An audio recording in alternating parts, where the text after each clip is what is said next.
morning, good afternoon, good evening, whatever time it may be when you are tuning in to this broadcast. I am your national, international award winning author, filmmaker, all inspiring coach, literary extraordinaire, all of that, Neil M. Jackson. And I am just so glad to be here on today with another episode, an all new episode of Educated and Empowered.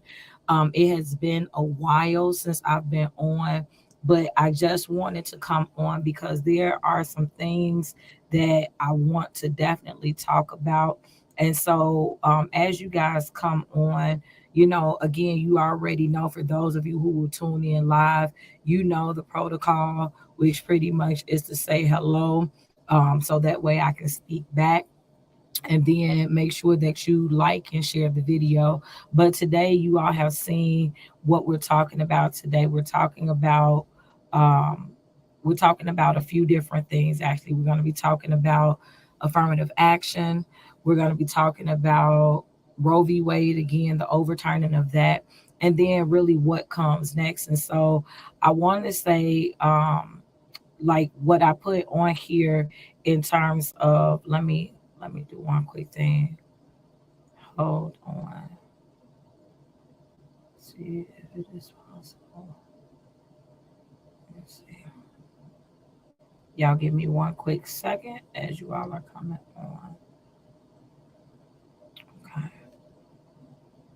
So again, do say let me know that you are watching, and we're gonna jump right into this. So y'all give me one quick second, and we're gonna jump right into this.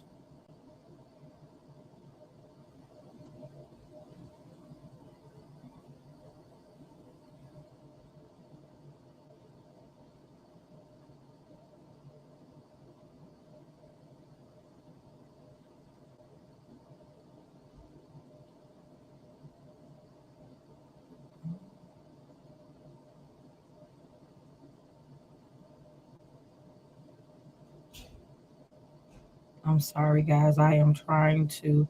Okay, we'll just go with that. All right.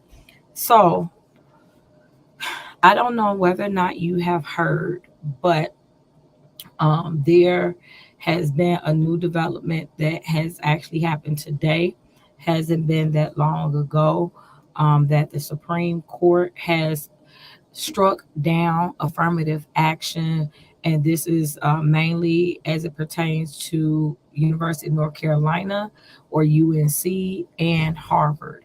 And so that is something that's really big because whether you know it or you don't, what affirmative action did was it kind of helped to level the playing fields for hello, Miss Rochelle. Thank you for tuning in. But what affirmative action did was it helped to level the playing field educationally for minorities, right?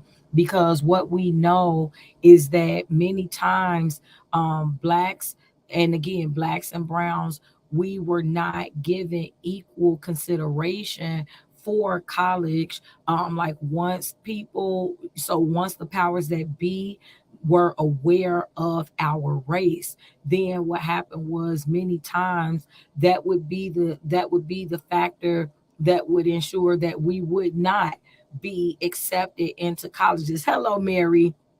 And here's the thing, you have to understand, because there are some people who are against affirmative action, saying that, people, so those minorities who are able to utilize affirmative action, saying that they don't deserve it, or that the only reason why they were accepted was because of affirmative action, and that they did not do what was necessary, and if it wasn't for affirmative action, that they would not have been able to be a part of whatever it is, because it's not just colleges that use affirmative action. There are a lot of professional settings, a lot of employers that also use affirmative action in their hiring process.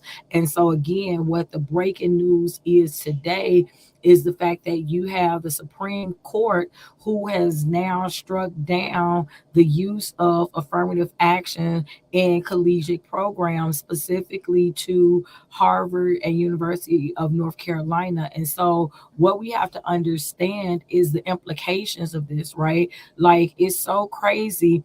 I have been talking about this concept since the overturn of Roe v. Wade. Matter of fact, since before the overturn was official. I remember going on record, and I don't know whether or not the video has been deleted off of Facebook, but I had an entire show where I talked about the fact, because at this point, Roe v. Wade, it was still just a lot of talk with maybe it might get overturned, and we were still waiting for the final decision. And so many people came at me talking about there's no way in the world that they will overturn that decision. There's no way that they would put us 50 years, in reverse. And I said then that if this was to happen, like if the overturn of Roe v. Wade happened, then we would be on a slippery slope. And people talked about me. People said that, I was going too far with it or whatever. But can I please bring this back up? And this is not, and I told you so at all, but it is just a gentle reminder of what I said before.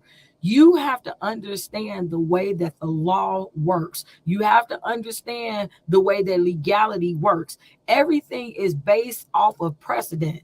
Once they are able to set a precedent, so once they are able to put some type of law in place, and they are able to say that we have a history that this has happened before. Now that is all they need to make something happen again, right? So when you're looking and you're saying, hey, there's no way in the world that they would have the power to go back some 50 years, because Roe v. Wade was established in 1972, right? So in 1972, finally, women were able to have a say so over their own bodies. And again, this is not a black thing or a white thing. This is a woman thing. The fact that women are looked to bring life into this world.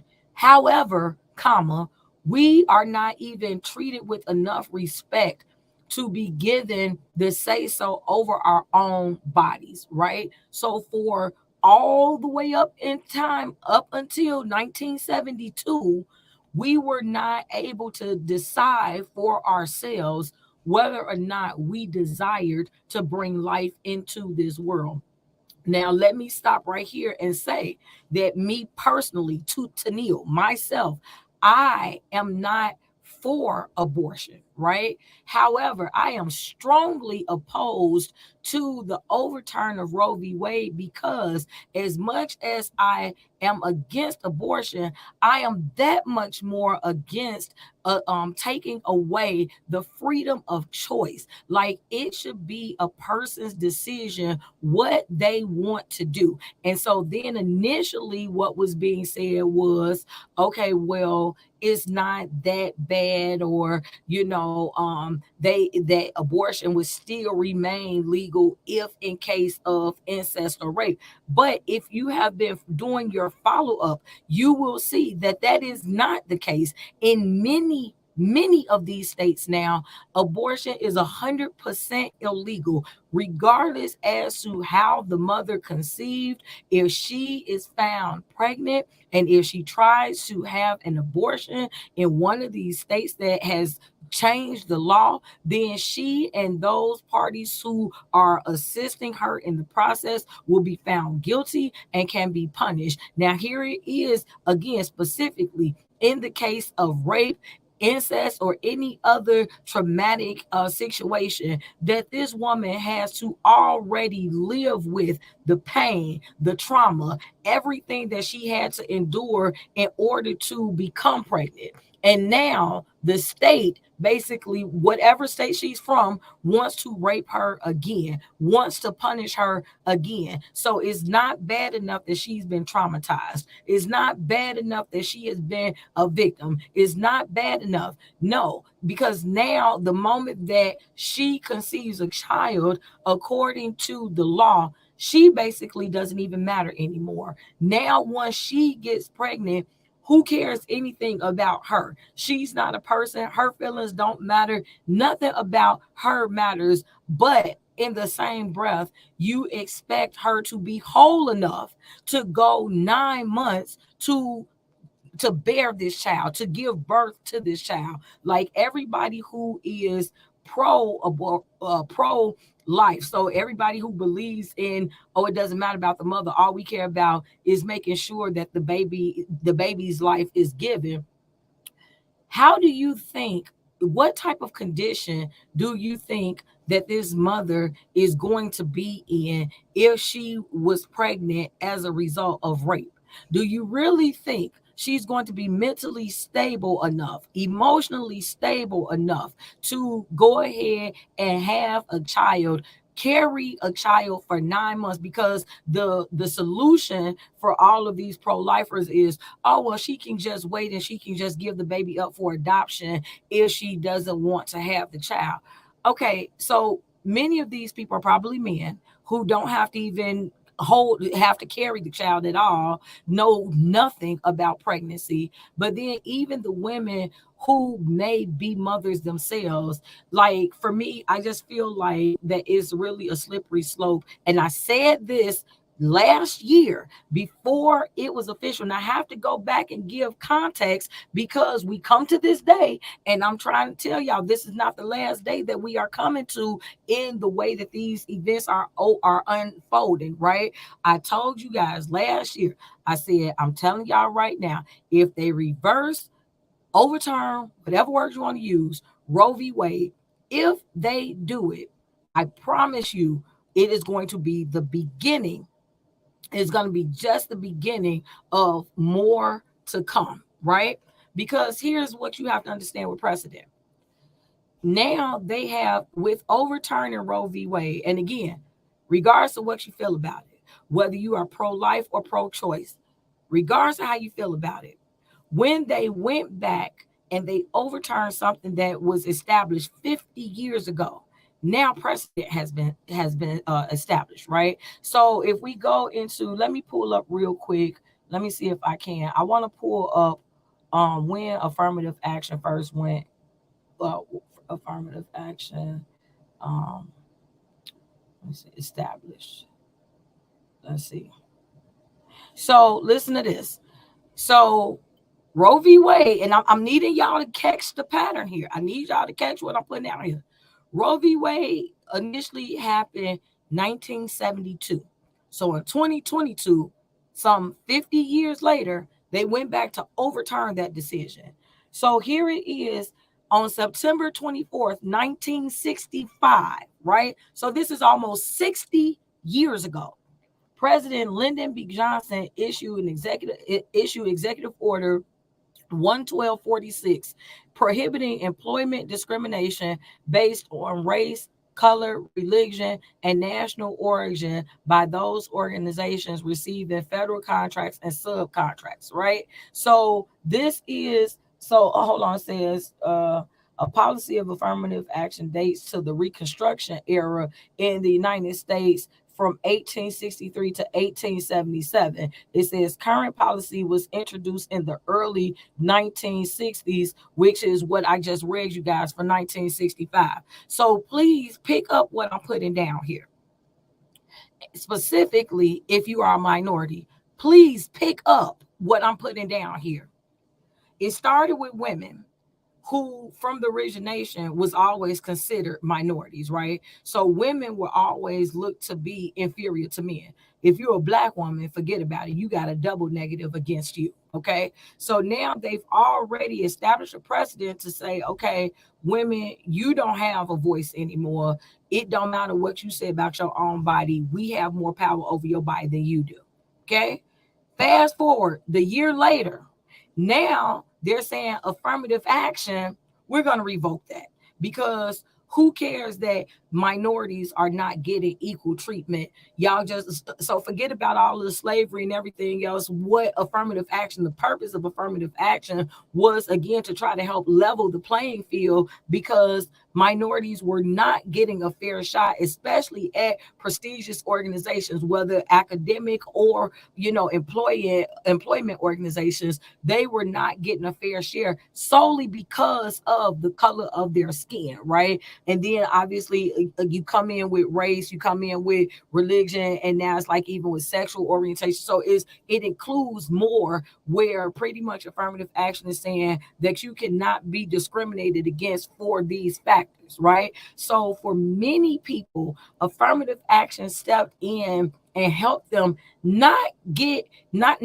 get an advantage, but get a fair shake, right? So understand that the same way that my gripe about Roe v. Wade overturning is not because I'm defending abortion, it's because I'm defending pro-choice.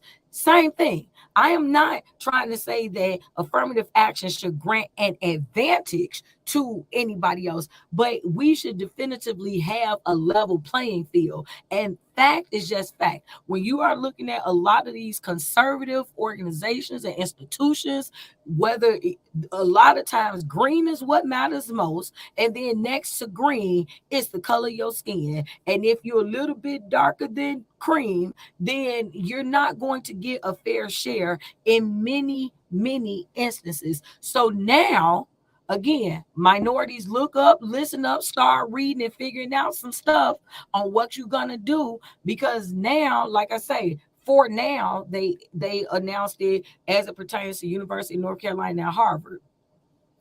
But you don't think that if these prestigious universities have done away with affirmative action, you don't think that that's setting a precedent that other prestigious universities may come and adopt as well? Now they have precedent. They have somebody else who has done it and won. So now they can use UNC and Harvard as their examples to say, hey, well, if they did it, we can do it too. So again, I bring up the same example that I brought up last year.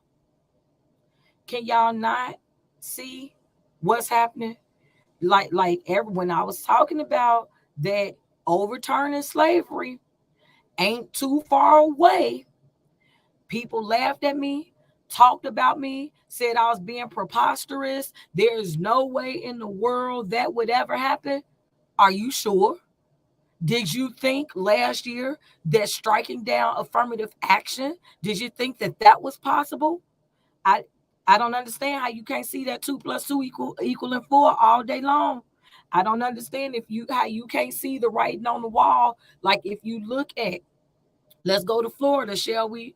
And Governor Ron DeSantis, can we go with the fact that he already is trying to get it where critical race theory and anything about teaching minority history, specifically African American history, that it will be taken away from school books? So they're trying to erase us as though we didn't even exist. The only history that they're trying to teach is European history. Like they don't even want to be taught that blacks are part of our world history. So if in Florida, and then the NAACP in Florida is trying to get it where blacks can't come to Florida simply because of how racist the state is. I'm needing y'all to start putting some of all these puzzle pieces together.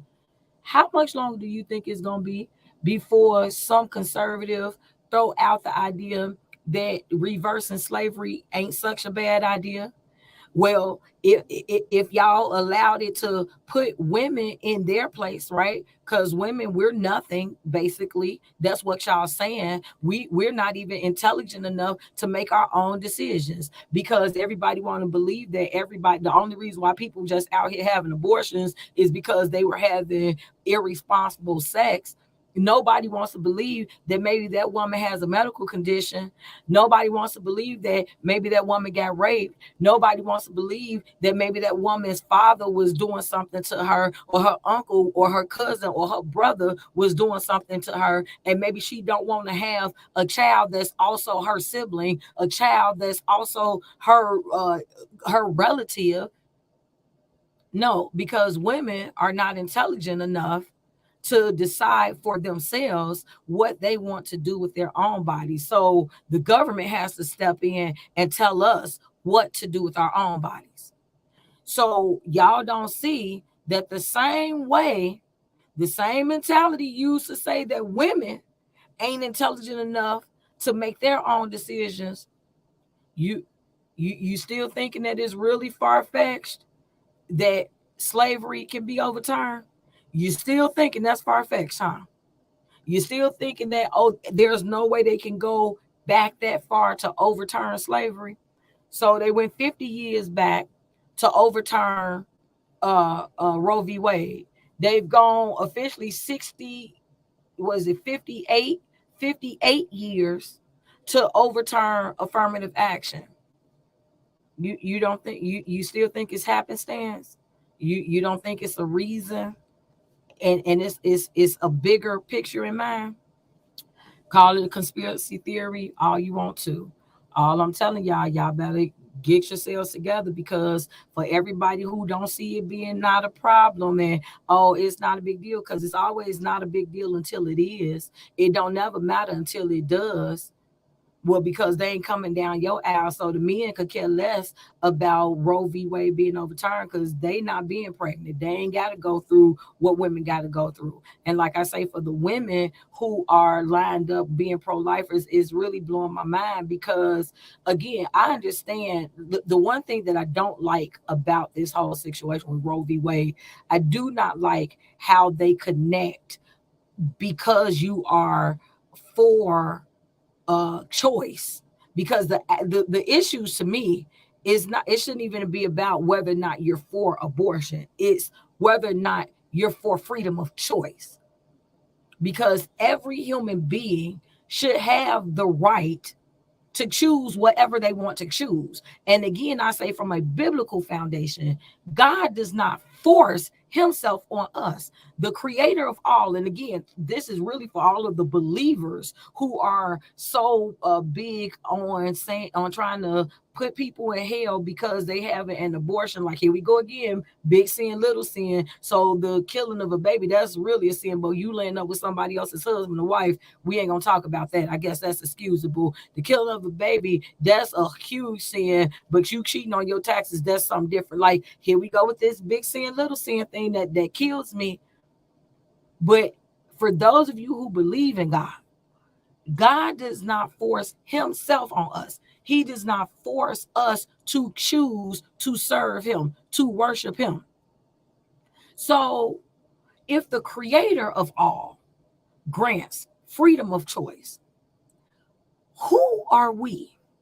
Who are we to be somebody's God?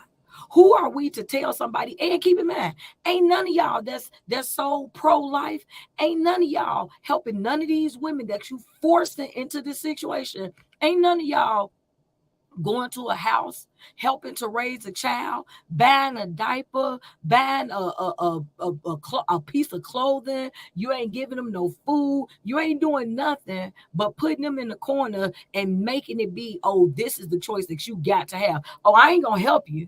Never, you might not have the resources that you need, but you just better figure it out. It's mind blowing to me. It's mind blowing to me. And I really feel like everybody wants to jump on this train, because then it helps to hide whatever you are guilty of. Let's start putting the camera on the stuff that's not me, so it don't come my way. But I'm finna come off my soapbox simply to say this. For my women, y'all better wake up, because they hitting you every which way. First, they saying you ain't intelligent enough to have a say-so over your own body. Now, you ain't intelligent enough, like we ain't even give you no assistance, because even though we know there's a great chance, and especially if you're a minority woman, if you're a black or brown woman, So not only do we not think that you're intelligent enough to have a say so, but now we not finna send you no type of help. You don't, it don't matter that you normally would probably be discriminated against because of your gender, because of your race. Mm-mm. Any tools that we had, that we were using to try to help you get a level playing field, we doing away with those. So yeah, guys, I'm a little bit flustered on today. I really am, because like I say, to me, it's not going to be much longer before you start hearing somebody propose overturning slavery. Like, why is that so far fetched? Why is it? Somebody tell me. Whenever you get around to watching this, put in the comments, why is it so far fetched to think that this same conservative Congress, the same ones that don't respect women, don't respect minorities, why is it so difficult to fathom that what might be on their mind next, since they're already setting precedent? Why would it be so hard to believe that in some states, because again, that's the thing we want to hold on to. Well, it's just in some states. It's not in my state, so it doesn't matter. But wait until it hits your state. And unfortunately, we are a very reactive people. Many times we don't want to do anything until it's not time to do anything. All the time when you can get out, you can vote, you can say something, do something, is not until it's too late. And like I say, I'm just letting y'all know right now. I'm putting it out here. I put it out here last year. I told y'all last year. I said, y'all, don't be surprised if slavery is next. All right. So they ain't slavery yet. Right now, they're doing away with affirmative action. So how much longer do you think it's going to be? They controlling your education. They controlling your body. How much longer you think it's going to be before they going to want to control your personhood, your livelihood? Because again, remember, you don't get to say so. Everybody think that's so wonderful. Let's take away freedom of choice. So if you establishing in the overturn of Roe v. Wade that women don't have freedom of choice, and then you're establishing in affirmative action that minorities, all of the struggle that they've had still ain't enough to be given some type of assistance, how long do you really think it's going to be before people start putting together two and two? Minorities don't need to really have a say so over their livelihood. We remember the days when it was better when they worked for us. We don't want it to be any black or brown millionaires and billionaires, because if they work for us, then we'd be able to control all of the wealth. And they already control a great deal of it. And please trust me, Tennille is not racist at all, but Tennille got a lot of common sense. I got friends of every ethnicity. Trust me. But right is just right, and common sense is just common sense. And I know my mom always says sense ain't common for everybody. But I hope y'all do wake up, and I hope you do see the writing that's on the wall, y'all, because it would not surprise me. Like nobody, the same way how last year nobody saw affirmative action being struck down. Nobody saw it coming. Y'all was telling me there's no way in the world they ain't do anything like that. That's just so preposterous. Is it still preposterous? Is it still? So I'm telling you, better get ready, because again, they're already setting the precedent. They're already setting the precedent.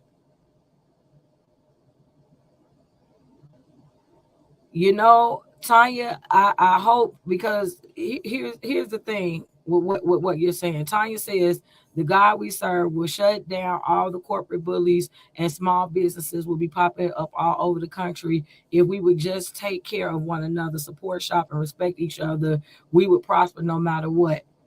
And that is a big if, Tanya. My mother would say if was a fifth, we'd all be drunk. If we would just take care of one another. And here's the thing, many times we don't do that. Many times we don't. Most of the time, can I just be real? Most entrepreneurs thought when they became an entrepreneur that they'd be able to count on their family and friends to support their business until they couldn't. Most entrepreneurs, and I am in the business of helping entrepreneurs. Entrepreneurs, that is my demographic. Like at least 98% of the entrepreneurs that I deal with tell me about how they thought that their families would be there for them. Their families said they would be there for them. But when they wrote the book, they didn't come to the release. When they released the film, they didn't come to the premiere. When they did the launching of the song, they didn't come to the show.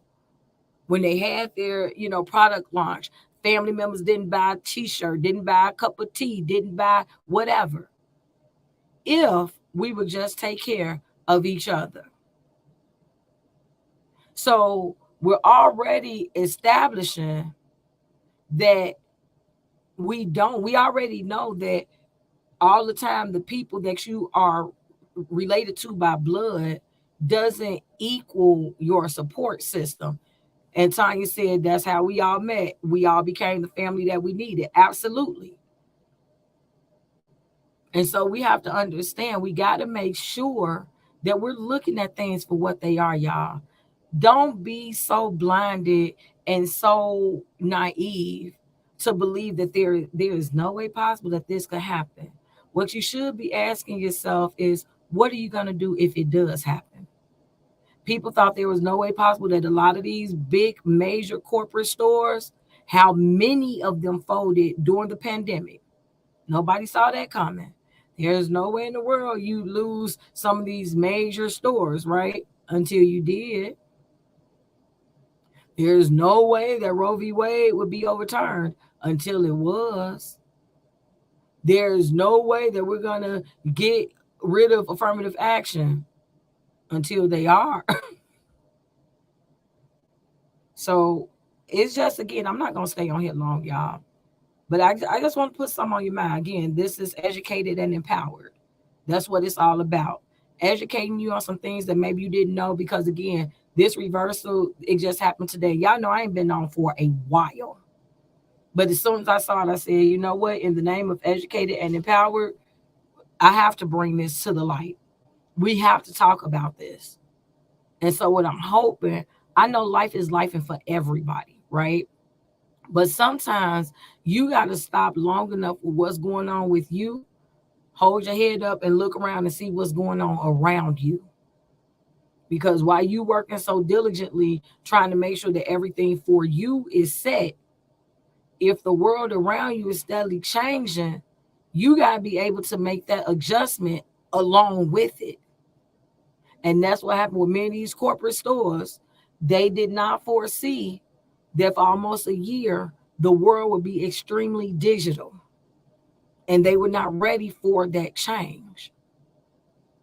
So again, I'm not speaking slavery, the return of slavery into existence. I'm just saying that if it happened, I wouldn't be surprised, because I'm looking at the writing on the walls. I'm looking at how they're taking away rights over here and rights over there, and the people whose rights are being taken away. My eyes are open to that. Who's being affected by the rights that's being stripped? Is not coincidence. These are not isolated incidents. Understand, it's working together. They're establishing precedent. So in either case, guys, that's really the show for today.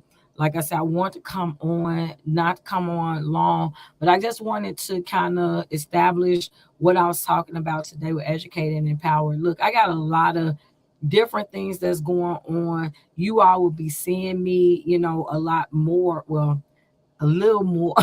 I don't want to say a lot, but you guys will be seeing me more because there are a lot of things that's going on. Like when you look in the back, Educate and Empower, that is my business, right? That is the parent company to what many of you know, Artists Promoting Success, to I'm Glad to Be a Woman, right? What is Educate and Empower? We are all about doing just that. We educate and empower you. We equip you with the tools to be your best self, period. So a lot of times what that equals is knowledge. Knowledge is power, whether it's industrial knowledge or personal knowledge. And so I've been behind the scenes getting stuff together with that, working on the anthology, the latest anthology for, our writer society is called From Tragedy to Triumph.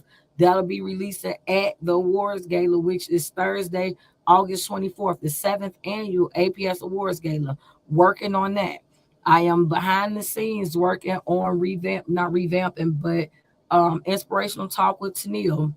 We're trying to get not just more guests, but also sponsors. So if you are a small business, whether it's just you yourself or you have a small business or self-employed, a small business, and you would like to be a sponsor of Inspirational Talk with Tennille, there's an opportunity for you there. It's just been a lot of different things that's been going on, but y'all already know how I roll. I'm not new to this. I'm true to this, as they would say, right? Like, you have to kind of sometimes leave the forefront so that way you can be working behind the scenes and do what you do.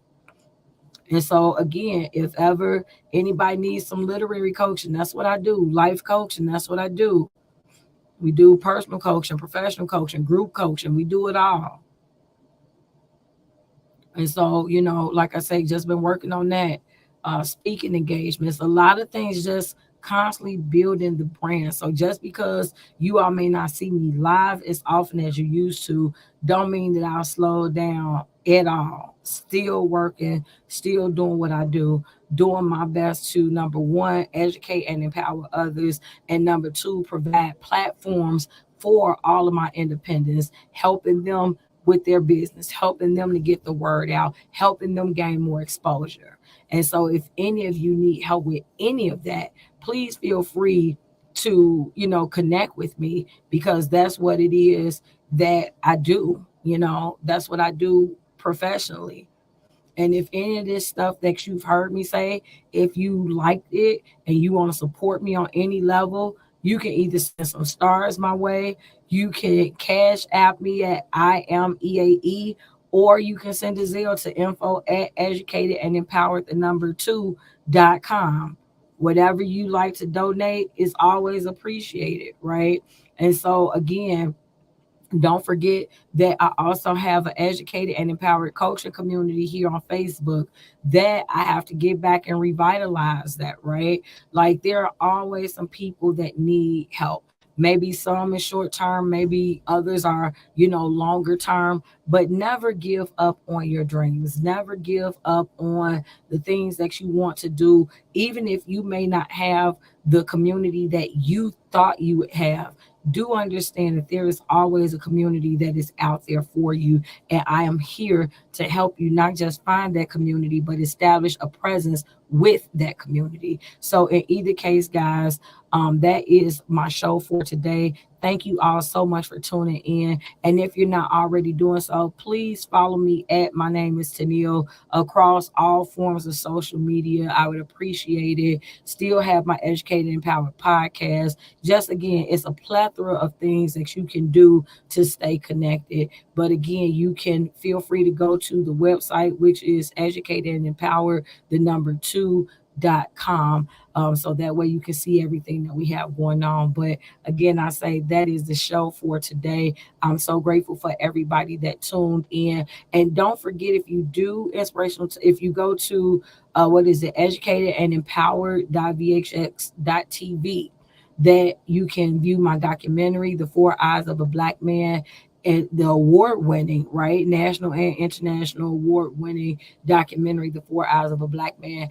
And you can also binge watch season 1 of Inspirational Talk with Tennille. And so in either case, I just want to thank everybody so much for your continued support. support. Thank you for tuning in. And please continue to be on the lookout.